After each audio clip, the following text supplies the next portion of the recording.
Hi పిల్లలు, welcome to రాంగో stories. లలిత, వనిత ఇద్దరూ అక్కచెల్లెళ్ళు. వాళ్ళది పేద కుటుంబం. తల్లిదండ్రులు ఇద్దరూ కూలికి పోయేవాళ్ళు. అయితే అకస్మాత్తుగా ఒక రోజున ప్రమాదంలో వాళ్ళ అమ్మా నాన్నలు చనిపోయారు. ఆ సమయానికి లలిత చాలా చిన్నది, 6 ఏళ్లు అంతే. వనితేమో కొంచెం పెద్దది, ఆ పాపకు 10 ఏళ్లు. వాళ్ళిద్దరినీ చూసుకునేందుకు బంధువులు ఎవ్వరూ లేరు కూడా. చుట్టుప్రక్కల వారి సహకారంతో కొద్ది రోజులు నెట్టుకొచ్చాక చివరికి వనిత రామారావు గారి ఇంట్లో పనికి కుదురుకున్నది. రామారావు గారు మంచి మనిషి. చిన్నపిల్లల్ని పనిలో పెట్టుకోకూడదు అని ముందు వనితని పనిలోకి రానివ్వలేదు ఆయన. అయితే అందరూ నచ్చజెప్పాక ఆ పాప పనిచేస్తూ చదువుకోవాలి అన్న షరతు మీద ఆయన ఒప్పుకున్నాడు. అయితే వనితకు చదువు ఏమంతా అబ్బలేదు. ఆ పాప మనసంతా పనిమీద, చెల్లె మీదే ఉండేది.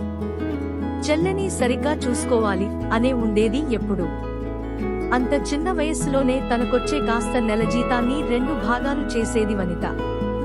ఒక భాగాన్ని ఇంటి ఖర్చులకు వాడేది, ఇంకొక సగాన్ని ఒక కుండలో దాచిపెట్టేది. ఒక రోజున ఆ కుండలో ఇక డబ్బు పట్టలేదు. చూస్తే కుండ నిండిపోయి ఉన్నది. లలితకి, వనితకి ఆ డబ్బుతో ఏం చేయాలో తెలియలేదు. అంత డబ్బును ఇంట్లో ఉంచుకోవటం ఏమంత మంచిది కాదు. కొంచెం సేపు ఆలోచించాక దాన్ని తీసుకుని రామారావు గారి దగ్గరికి వెళ్లారిద్దరూ.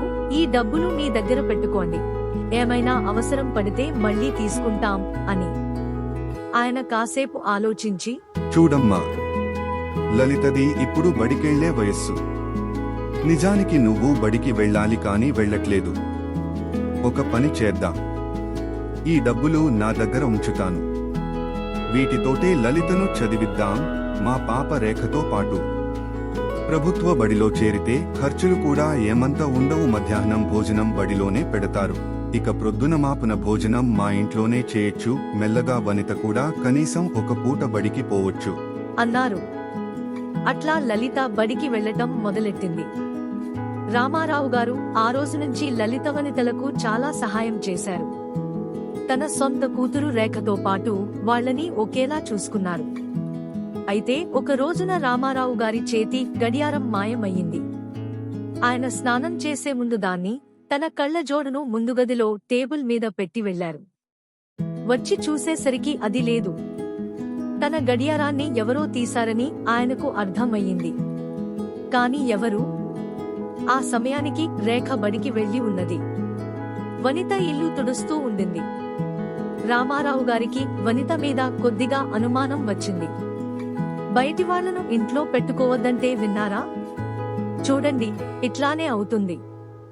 ఈ రోజున గడియారం, రేపు మరొకటి అని రామారావు గారి భార్య గట్టిగా అనటం మొదలుపెట్టింది. అది విని వనిత చాలా నొచ్చుకున్నది. ఆ పాప చిట్టి హృదయం చిన్నబోయింది. ఇల్లు తుడిచేటప్పుడు తను కూడా చూసింది. నిజంగానే ఆ గడియారం టేబుల్ మీద ఉండింది. మరి ఇప్పుడు అది ఎటుపోయింది? ఆ రోజంతా వనిత మనసులో లేదు. ఒక వైపున పని చేస్తూనే మరో వైపున ఇల్లంతా వెతుకుతూ ఉండింది. గడియారం జాడలేదు. ఆ రోజు సాయంత్రం ఇంటికి వెళ్ళాక మాయమైన గడియారం గురించి చెల్లెలికి చెప్పింది వనిత. ఇవాళ బడిలో రేఖ తన స్నేహితురాళ్లకు ఒక గడియారం చూపిస్తూ ఉండింది. అదే అయి ఉంటుంది బహుశా. నువ్వేం కంగారు పడకు, రేపు నువ్వు వెళ్లేసరికి గడియారం ఇంట్లోనే ఉంటుంది చూడు అని అక్కను ఊరడించింది. మరునాడు వనిత పనికి వెళ్లేసరికి నిజంగానే గడియారం యథాప్రకారం టేబుల్ మీద ఉండింది. రేఖ దాన్ని తిరిగి తీసుకొచ్చేసిందన్నమాట. అయితే గడియారం గురించి, రేఖ దాన్ని బడికి తీసుకెళ్లటం గురించి తనతో ఏమైనా చెబుతారేమోనని ఆ రోజంతా చాలా ఎదురుచూసింది వనిత. కానీ రామారావు గారు ఆఫీస్కు వెళ్లిపోయారు. ఆయన భార్యేమో తనకుగా ఏమీ అనలేదు. మరునాటికి వనితకు జ్వరం వచ్చేసింది. ఆ పాపకు ఇక పనికి వెళ్లాలనిపించలేదు.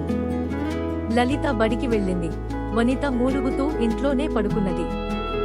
ఆ రోజు సాయంత్రం అవుతుండగా వచ్చారు రామారావు గారు.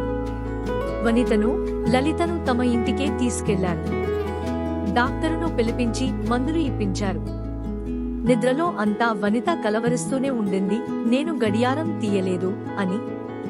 మరునాడు జ్వరం కొద్దిగా తగ్గాక వనిత వెళ్లి రామారావు గారికి చెప్పింది, ఇంక నేను పని మానేస్తాను అని. రామారావు గారు నవ్వారు. అర్థమైందా అన్నట్లు భార్య వైపు చూశారు. రామారావు గారి భార్య కళ్ళనీళ్లు పెట్టుకుని వనిత చేతులు పట్టుకున్నది. రామారావు గారు వనితతో అన్నారు, మేమిద్దరం నిన్న దీని గురించి బాగా ఆలోచించాం, నిజంగానే నిన్ను ఇక పనిలోంచి తీసేస్తున్నాం అని. వనిత నిర్ఘాంతపోయింది. రామారావు గారు కొనసాగించారు చిరునవ్వుతో, అయితే విను, ఇక నుండి మీ అక్క చెల్లెళ్ళిద్దరూ వేరుగా ఉండటానికి వీలులేదు, మాతో పాటు మా ఇంట్లోనే ఉండాలి. మేమిద్దరం మిమ్మల్ని పెంచుకోవాలని నిర్ణయించుకున్నాం. ఇకపైన మాకు 3 ఆడపిల్లలు, నువ్వు, లలిత, రేఖ. 3 బడికి వెళ్ళాలి, ఆరోగ్యంగా, బలంగా ఎదగాలి, గొప్పవాళ్లవ్వాలి. అవునే, మా మాట కాదనకు అన్నది రామారావు గారి భార్య. వనిత మళ్లీ నిర్ఘాంతపోయింది. అయితే ఈసారి సంతోషంగా. అటు తర్వాత వనిత కూడా బడికి వెళ్లటం మొదలుపెట్టింది.